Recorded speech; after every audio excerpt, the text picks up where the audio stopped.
What's up, all you cool cats and kittens? It is another lineup lock show for you guys here for the Sports Ethos crew. I am Keith Cork, and I'm joined as I have been all while we've been doing this, but my good friend here, Mr. Arnold Cadena and Jamie McQuarrie, to go ahead and break down, all of the late breaking news for you guys on this DFS slate. And to top it all off, as we were speaking of, as we just about hopped on here, guys, is obviously Kawhi Leonard going to be ruled out with that knee sprain. I mean, real life implications aside, I mean, it seems like he's actually injured. But for DFS purposes, we have to just look at this game, obviously, and who's going to step up here. So I'll throw it to you, Jamie, since you kind of joined second here. I'll put you under the radar. But hey, what are you looking at here in terms of like value with no Kawhi Leonard here? Well, it's feeling a little dart throwy. I definitely think Terrence Mann will be the most obvious gravitational pull for people looking to get, some cheap production in a stars and scrub build. I think Nick Batum is probably my favorite dice roll, trying to, figure out what they're going to do with this rotation. He's 3,700 over at FanDuel. Sure, he's relatively cheap on DK as well. So I'm interested in a little bit of Batum. And then 3,500 on DK, by the way. Yeah, go ahead. Yeah, that's a nice kind of cheap flyer there. And then little Norman Powell. But I'm not super interested. I think Russell Westbrook is gonna make or break a lot of slates today, and I'm still kind of split. Where are you guys out on Westbrook as far as is he a must play, or do you just think he's gonna be so highly owned that in GPPs and big tournaments especially, there's other ways to build? I'll let you handle that, Arnold. I'll give my answer after you. Yeah, so I was talking about it a little bit before. I think Phoenix and LA, that's going to be make or break. Like, not just one player alone. I think that whole thing, because there's obviously like potential for a blowout. So there could be guys not getting as many minutes as others. But in a game like this, I'm not necessarily playing Russ. I think a lot of people are going to like gravitate towards him, and I understand why the appeal is there. This guy is going to go for 60 points. I'm not saying he's going to get 60 points, but he's going to try. he's going to try. He's going to put up as much as he can, And I just don't. I don't want to run with that. I don't think it's a good idea to go with like where everyone's going. I think ownership's going to be high. So one guy that I am targeting on LA side is Norman Powell. He is going to come in and just take a lot of shots. I mean, all the shots that Kawhi is supposed to take, Norman Powell is going to be taking those shots. Nicholas Batum is a dice roll 100%, because one of the things that LA is going to need is offense. They're losing a lot of offense to Kawhi out, but they're also losing as much defense too. And Batum isn't like the greatest defender in the world. So one guy that I really like is going to be Robert Covington. Okay. Someone's going to have to. I think someone's going to have to defend KD. I don't think they're 1 through 5 can. Russell's not going to do it. Eric Gordon's not going to do it. Norman Powell's not big enough. Batum, he's not fast enough. Robert Covington has these stretches of times where he's been really good defensively. And that's one thing LA lost. Like it more than just the offense, it's the defense. So I think you got to throw a guy like Robert Covington out there to either defend KD, Devin Booker, and even on the bench. You don't want these guys to get hot. You don't want to lose your first game at home. So I think it's going to be a good game. Yeah, there is huge potential for a blowout. That's the only reason why I don't entirely love the idea of going with Russ. But Norman Powell, Robert Covington, I think those guys can do a lot for LA in this situation. Well, I guess I'll be the contrarian here of the three of us, and I'll say, yeah, I'm rostering Russ for sure. I think Russ for me is a very solid play. I think just the price tag compared to other guys, just where his usage is going to be without Kawhi Leonard, I think it makes a whole lot of sense. Yeah, can he absolutely crap the bed and give you single digit points and like 8 turnovers? Yeah, that could absolutely happen. I'm on his turnovers over prop as you are, Arnold. So we both are on top of that. I think with that added usage, it's just going to come with the territory. You're just going to have to expect Russ to do Russ, man. He's just going to go 100 miles an hour every single second of the game. But I think you're calling Robert Covington. I'm all over Robert Covington. I've got him on FanDuel. I don't have him on DK right now in my lineup. But I could roster him either way. I think DK is 3,200, FanDuel is 3,500, and I really think that's a great call because, as you said, not just offensively but defensively, they're going to need some answers here specifically for Kevin Durant. Who's going to guard Kevin Durant?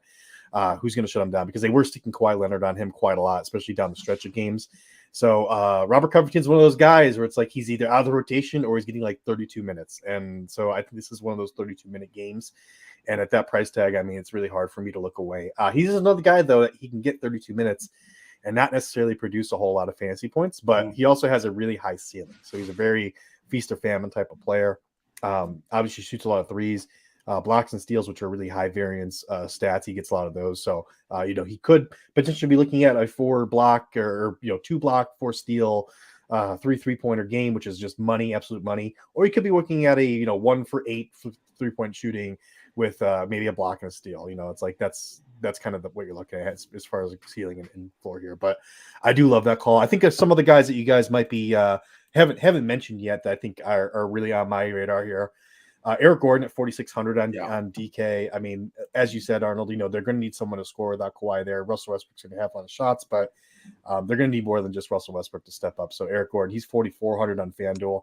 Obviously, I like him a little bit more on FanDuel, which is typically a little bit more pricey than DK, and right here he's a little bit cheaper. So he's the guy I'm looking at as well. I think Norm Powell, I think I'm good on that. I don't think I'm going to touch that. Terrence Mann, as you mentioned, going to be a popular play, especially on FanDuel. He's just 3,800. Right. But I'm also kind of good on that, honestly. He's another guy that he's just getting cardio sometimes. It just happens too often for my liking here with Terrence Mann. But there is obviously the opportunity for him to pop off. But one guy I'm looking at that might get slipped down a little bit here, guys, Bones Highland, 3,700 on FanDuel. On DK's 3,600. So right in that sweet spot there. Again, you said it before, Jamie. A lot of these guys feel like dice rolls, feel like dart throws. I mean, they're all pretty much hit or miss kind of guys. Right. I think the safest bet for me of any of the guys you've mentioned in that kind of 3,000 to 4,000 range, maybe even 5,000 range, would be Eric Gordon first and foremost, and then secondly would actually be Robert Covington, which is a little bit surprising because again, kind of in and out of the rotation. I'm going to be really surprised if he doesn't play here without Kawhi Leonard. So, any thoughts on that, Jimmy? Yeah, so we've mentioned 27 Clippers who are been in and out of the rotation, and we haven't even mentioned Marcus Morris. Mm-hmm. And it's not because I'm saying you should start Marcus Morris. It's just when I was kind of going through my lineups, I just found a lot of these Clippers to be stayaways. I found guys I'd rather take shots on, in a similar price range. So because we've named so many names, it's just kind of a jumbled mess. I mean, would you be surprised if Ty Lue trotted out Morris for 28 minutes and he did his 14 points and 6 rebounds, backing people up like, I got this. I'll be the mid-range ISO guy because Kawhi's out. I wouldn't be So, it's fun to try to predict the right pieces. But for me, as I was going through these lineups and as we get into some of the other games, I'll definitely highlight some guys that I have over these guys. It was just hard. It's hard to prognosticate and predict what Ty Lue's going to do tonight, man. Yeah, he is. He does tend to think things at a 3D chess level, so it's hard to say exactly what he's going to do. But speaking of that blow up potential, the spread opened at 2.5 points in favor of the Suns. It shifted to 7 points or 6.5. I'm sorry, and then now it's probably resting around 7.5 points in favor of the Suns. So, yeah, definitely trending towards, I wouldn't say a blowout, but a very firm win here for the Suns, and I think that's obviously a good call. So yeah, it is a little bit of a not a stay away game, but a little concerning. But let's talk about the Phoenix side though, and I'll start with you, Arnold. Let's assume that this game does stay close. I mean, is there anybody on the Suns that you're looking to roster, or are you just staying away completely from that side? Well, I mean, if we're talking about game being close, we're talking about Kevin Durant. I mean, he's the best player on the court, especially with no Kawhi out. He's the guy that's going to get it done for Phoenix. I mean, obviously, if you don't want to go Kevin Durant, you could always go Devin Booker. I had mentioned that in the last game. And Devin Booker put up a better stat line, and Devin Booker came through. And you can really take a toss-up between the two. But I think Kevin Durant probably gets the better of it in this one. Do you agree with that there, Jamie? Yeah, a lot of my builds, man, I'm building around KD. And the reason for that is there's a lot of the mid-tier guards that I'm really interested in tonight. So, I think Booker could just as easy, put up a 50-plus DK FanDuel points tonight.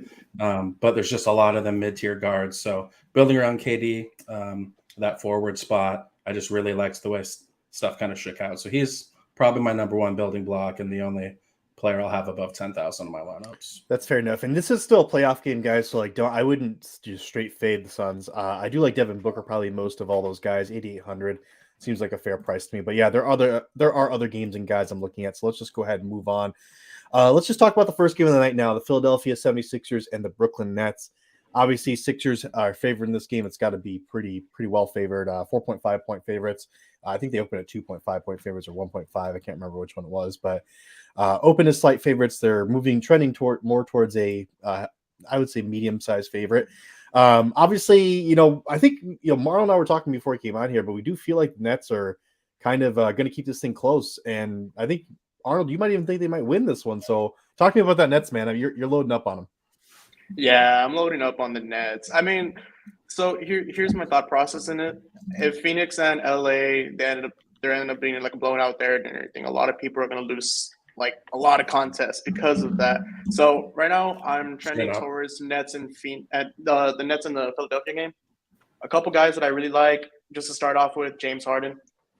First game back in Brooklyn as a playoff. And I think that James Harden is a great player. Not the best player on the team. Joel Embiid's the best player. But he is Brogdon just won 6th man of the year, so that's big hit on my wager. Brogdon's in 13 units for me. So yeah, go ahead. Continue. Sorry, you got to talk about the Nuts.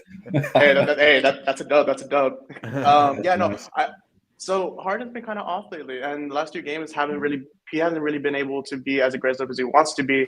But I think this is a game that he's going to come in and he's going to be aggressive. He's going to take a lot of shots. He's going to take a lot of 3-pointers. He's going to get everything facilitated for the Philadelphia 76ers. And I think it's going to be a little bit harder for Joel. I mean, after playing 2 games against Joel, Brooklyn's going to have to come up with something to stop him or to just slow him down a little bit. I'm sure they figured it out by now. They have a great head coach. They have a great staff. I mean, they should be able to figure it out. And I think Brooklyn's going to come out here and just try to be a menace defensively.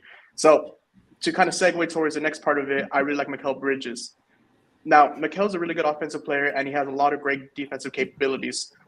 I think he's going to be super aggressive on the offensive end, and I think he's going to be just as aggressive on the defensive end, getting the block steals, stuff like that, trying to stop their other guys. But I don't think he's necessarily going to be able to stop Harden. I don't think it's like the good chance that he's going to stop Harden and everything. So I think Harden is a great play. He's at 8.9, and I don't think a lot of people are going to have him owned in this one. They might go towards Tyrese Maxey at 6.7. They might go Embiid 10.7. There's a lot of other guys. I know you're big on Melton. Is that correct, Keith? That is right. Yeah, I do have some D'Anthony Melton shares. I think his price just doesn't make sense. He's 40. Okay, so let me talk about D'Anthony Melton a little bit here. 4,100 on DraftKings. On FanDuel, he is 4,400. And I think that's a fair price on both sides, honestly. I mean, for one, I mean, this guy's been putting up pretty much reliably 20 DK points, through the first couple of games here. Let me just take a look at his game log just to verify I'm right here. 18 and 20.25. So, that's kind of like low end floor type games. Because like let's look at his, he had 2 blocks and 1 steal in the last game and only 1 steal in the first game. So he hasn't really put 2 and 2 together here. He's been getting 21, 22 minutes. And I do feel like if he puts up that big, 3 steal, 2 block, and 4 threes game, I mean, he's absolutely capable of doing that. And there are times he gets really, really hot from deep. So once he puts that up, I mean, he's just going to absolutely crush just the price tag when he hits that stealing game. And so I'm looking for that. I'm rostering him, obviously, playing GPPs, single entry GPPs myself. I feel like it's a really smart play. If he has that floor game, it doesn't seek me. It's just 20 DK points. It's fine. It's basically 4 to 5x value, and it doesn't, it's not going to bury me at all. So I think it's a really smart play here for cash or GPP, honestly. But yeah, I do like Melton a whole lot here. I do feel like the Brooklyn Nets are going to keep this close. I'm not leaning that heavily into that narrative myself. But I do like that Mikal Bridges call. Obviously, he's the guy that is going to run everything. They're going to throw those doubles at Joel. So I'm a little iffy on Joel. I'm playing him in a GPP on FanDuel right now, just because I have so much salary available because of the Clippers stuff that opened up, and I want to play some of that. So against GPP, I taken some stabs at him there, but I feel like it's more so a Harden game, as you said. So I like that call a lot. 8,900 is less of a risk there. You're investing less of your salary. And I feel like he could still have a very good game here. And people are really down on him. So I always like targeting those guys when like general public's, not necessarily feeling a guy because their ownership's going to be low. So Jamie, what are your thoughts here on the Philadelphia and Brooklyn game, my man? I was going to say on Harden, not to mention it's a game 3 in the first round when his team's up 2-0. So if he's ever going to come to play, it's going to be tonight. Yeah. He tends to show up biggest when the spotlight is the least bright. But I will definitely second your Melton. You guys know I'm a Melton guy. his price continues to hang out way too low. And like you said, it's coming. The stocks are coming. The 4 or 5 three-pointers games coming. So I just keep trotting him out there, trying to get him in builds. I'm loyal to the Melton.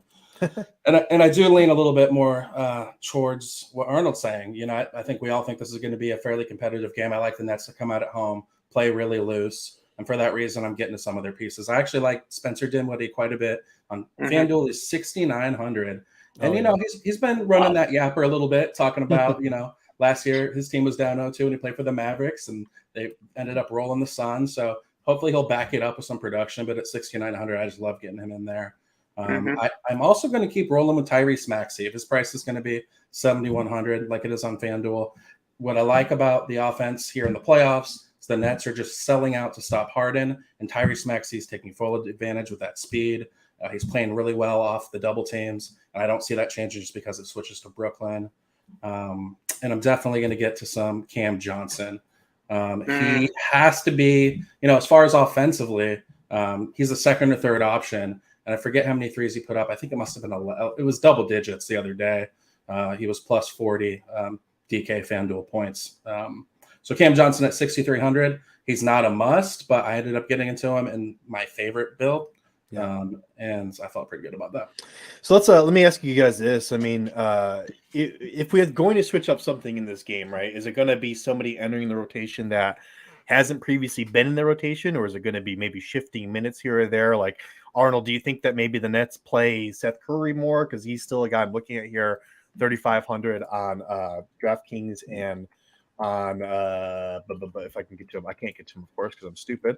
But he's got to be pretty cheap on both sites here. 3,700 on FanDuel. So cheap on both sites here. Is this a guy? I mean, are they going to lean more into veterans? Like, what do you see them changing about what they're going to do against the Sixers? Well, I mean, obviously the first thing is you got to stop Joel. You have to. There's no way. Is Day'Ron Sharp getting back into the mix? Is that what you're thinking? Man, that's more tough, honestly, to think about that. I think Royce O'Neal is someone that could probably help stop Joel a little bit more than Day'Ron Sharp can. Rolls Royce, baby. Yeah, he's just feisty. He's feisty. He knows how to play. He could. He did get 36 minutes in that last game. Only 2 of the 11 minutes. On the field. That's his best stat. His minutes. That is true. but I mean, if minutes is better than nothing. I mean, he could get 0 minutes and you don't have to play him and you don't have to worry about him. But I mean, I like the idea of him being out there for 30 minutes and him going out there and putting maybe 10 points, 5, and he's only at 4,900. I mean, I'm with that. Oh, wait, no, 45. I'm sorry. 47 on FanDuel. Yep.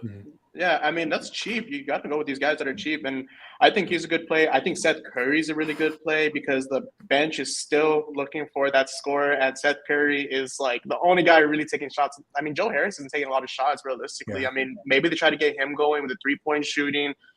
I don't know. I mean, I think you just got to go out there and just play your brand of basketball.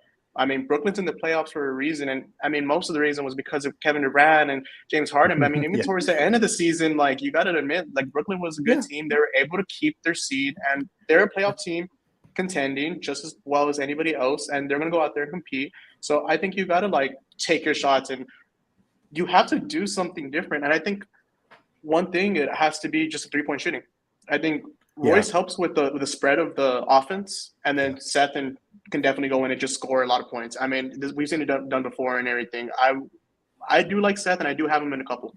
Yeah, I like the Seth Curry call. I like the Royce O'Neal call too. You're kind of talking me into that as well. I think opening it up and spreading it out is what the Nets have to do if they're going to try to beat this Sixers team. They're going to have to take those threes and hope that they hit a good margin of them. And they're not stopping Joel Embiid. It's just not going to happen. You get to that half court game like they did in the second half of the last game, and you're just toast. I mean, you're just not going to beat the Sixers in that way. So open it out, spread it up, try to get in transition. That's the way they're going to have to beat them here. So I like those calls for sure.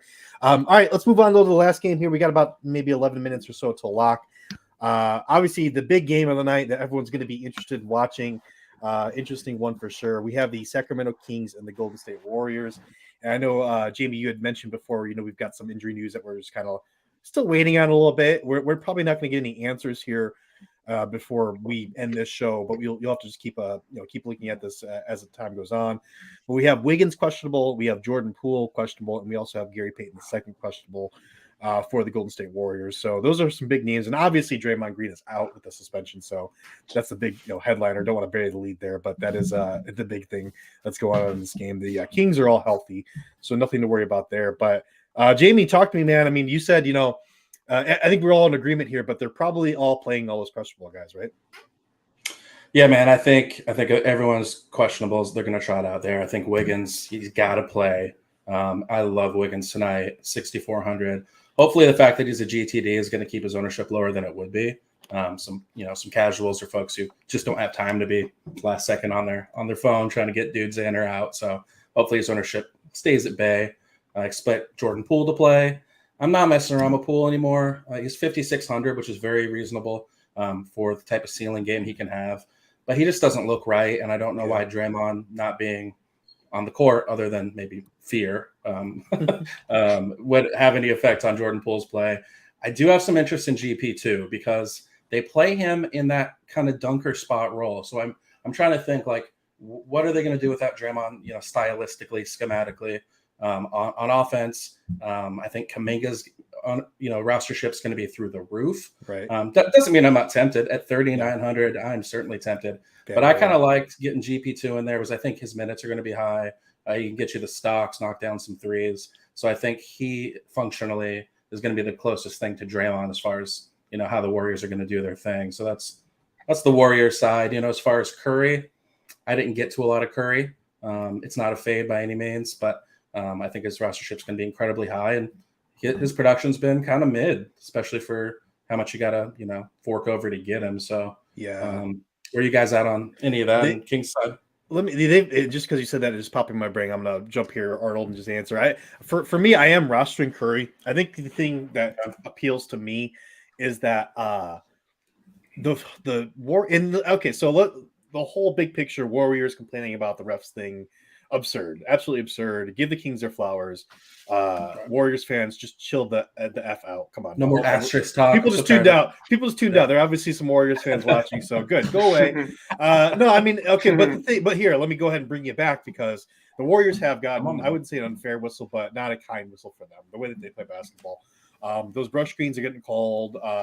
They're not really they're letting people hold Curry off ball. So I think he's getting a friendlier whistle here. This is entirely conjecture on my part. I don't even know what the ref rotation is tonight, but I think Curry has the ability to get a kinder whistle. And even though this guy has been mid, as you say, right, not having great games, he's still putting up 30 a game, basically. Like, that's just how insane Steph Curry is. I'm just waiting for the day, the game day he's going to go off to 50 and the Warriors are going to win. And I do think this is the one. I think, this is absolutely a must win for the Warriors. If they go down 3-0, it's game over. It's kind of cut the season off. So I'm really looking for Curry to step up here. I'm looking for Klay Thompson to step up too. So I'm on both of those guys on one side at least. You mentioned Kuminga. I don't like him too much on DraftKings where he's 4,200, but on FanDuel where he's 3,900. I think he's worth it. As you said, I think his ownership's going to be through the roof, but I think it is worth it. I do like your Gary Payton call, though, as a pivot off of that. I think it's a fantastic call, so I might switch to that on DraftKings, actually. So, quick question, guys. What do we think Kerr's going to do with Kuminga? Is he ready to trust Kuminga in this spot? That's the thing. That's the thing I'm a little worried about, because they haven't really shown the trust to play. They're not going to play him 30 minutes. I mean, it's just not going to happen. So I think that he will play him, though, probably near 20 minutes. And as he's a gifted athlete, and he's able to, again, if you want somebody in that dunker spot, I think he's an excellent guy to be that guy. So I don't dislike him. I don't think he's a terrible play, but I do think he's going to be an overly owned play. So I think that's a great call there. So I think Gary Payton's an excellent pivot. So, but I do still like Kuminga, so I'll put that out there. But Arnold, let's get your thoughts here since I jumped you there. What are the Warriors going to do here without Draymond? Well, I would hate to repeat everything you guys said, because I completely agree with everything you guys say. But yes, okay, I'll just bullet point real quick. I think Steph is going to have a great game. I think he's going to find himself in a little bit more isolation without Draymond being there and having to run the offense, holding the ball right at the top of the key, having people run around. I think Steph is going to have to just run an ISO, and we know Steph Curry is one of the best ISO players in the game. I do like Kuminga. He's super interesting, and I think he could come in and doesn't necessarily play the Draymond role, but he's going to be able to come in and just give you valuable minutes. Gary Payton, super solid. I had mentioned him in the last game. I think he's still a solid player regardless. His minutes are just going up. He's getting rebounds. He's doing all the hustle plays for them. It's amazing. I love to see it. But one thing I do want to mention is if we do see maybe one or two guys out, if if if they're out, Anthony Lamb. I like Anthony Lamb if at least two of them are out. Only because Anthony Lamb in the season was playing a lot of minutes. He was shooting the ball really well, and the Warriors were just running with him, even in the late game situations. I mean, they would run Curry, Clay, Lamb, Looney, and whoever else. I mean, Draymond, but they were able to give him a lot of opportunities when players were out. So I think if Andrew Wiggins is out, if maybe like Jordan Poole's out, Gary Payton's out, if that does happen, if you're looking for a pivot, I think Anthony Lamb would be a sleeper. Yeah, outside of that, no. Outside of that, no. We're not playing him outside. I got one more name, and Anthony Lamb. I know our boy Kenny Taylor on DFS today was talking him up a little bit. So for me, I got DiVincenzo in my lineup as of right now at 4,100 because I can just envision the way the Warriors are going to have to get this done, and that is get as much shooting as you can out. They're going to run small ball a lot, and I think at 4,100 on FanDuel, I'm not sure what it is on DK. All these dudes were speculating around. I like DiVincenzo a little bit more than some of them as far as like who can come in at that price and get me 30 points. I'm rolling DiVincenzo tonight. DiVincenzo is so good with the Warriors. He just came in and he just got into the system and he works with it perfectly. And I really like DiVincenzo. Yeah. I love it. He was meant to be a Warrior, honestly. Yeah, he was a good ad for them, obviously. Nice Swiss Army knife kind of guy, just kind of comes in and gives you exactly what you need. So I love it. DiVincenzo, even on DK also, he's a good choice here at 4,300 as well. So I like that call a whole lot. See, we're not Warrior haters. Yeah. We're with y'all. I do want the Kings to win. Let me be open about that. Everyone likes a good underdog, right? And they haven't been in the playoffs in forever. And I've got Kings futures out there, so I have to cheer for them. So, I'm loyal to my bank account, as Mike Fiddle always says, which is a very good way to be. So, okay. But speaking of, there's no Draymond here. Lots of small ball. Another guy I'm looking at on the other side very heavily. I have on both sites here is Domantas Sabonis, 9,000 on DK, also 9,000 on FanDuel. I just feel like that. He only got, I believe, he ended up with 8 or 9 rebounds in the last game. Kevon Looney did a fantastic job keeping him off the boards and was really physical with him. They weren't calling a whole lot. I think if the whistle does fly a little bit more here, it's going to help out the Warriors in one way with Steph Curry, not being held off ball, but it's also going to hurt them because Kevon Looney's probably going to end up with 3 or 4 first half fouls here. It might take an early seat. And then who do you do? Who do you put on Domantas Sabonis at that point? So I feel like it's a very thin veil here that keeps Sabonis from being a good play to a very, very good play. And I'm really not too worried about it. I think Sabonis is going to have a really, really nice game here. He's going to have a lot more rebounds than he had in the last game. Probably going to put up a similar point total, probably around 20 points or so like that. So, triple double is always on the table with Sabonis too. He hasn't had a ton of them this season, but in a game like this, an environment like this where it's playoff basketball, you're playing 40 plus minutes. I absolutely love Sabonis here. Jamie, talk to me about the Kings, man. Who you like in there? I'd love to talk to you about the Kings anytime. I surprised myself when I ended up with some lineups that didn't have as many Kings as I expected. I guess I just like a lot of the prices of some of the other guys better, but I love your call, Sabonis. Getting up sub 10,000 at this point is pretty crazy. And then De'Aaron Fox, he is him at this point. There's no reason to doubt him. First player of the year, baby. I think in a cash build, there's no reason to get away from him. Feel free to fire him up at will. And then the Malik Monk, Kevin Huerter. Not getting as much as them as I thought it would today. But Kevin Huerter, last game, I think he had 28 FanDuel points. And so I think that's still coming. I will throw this out, and it's a little narrative theater, so I actually want you to push back on it.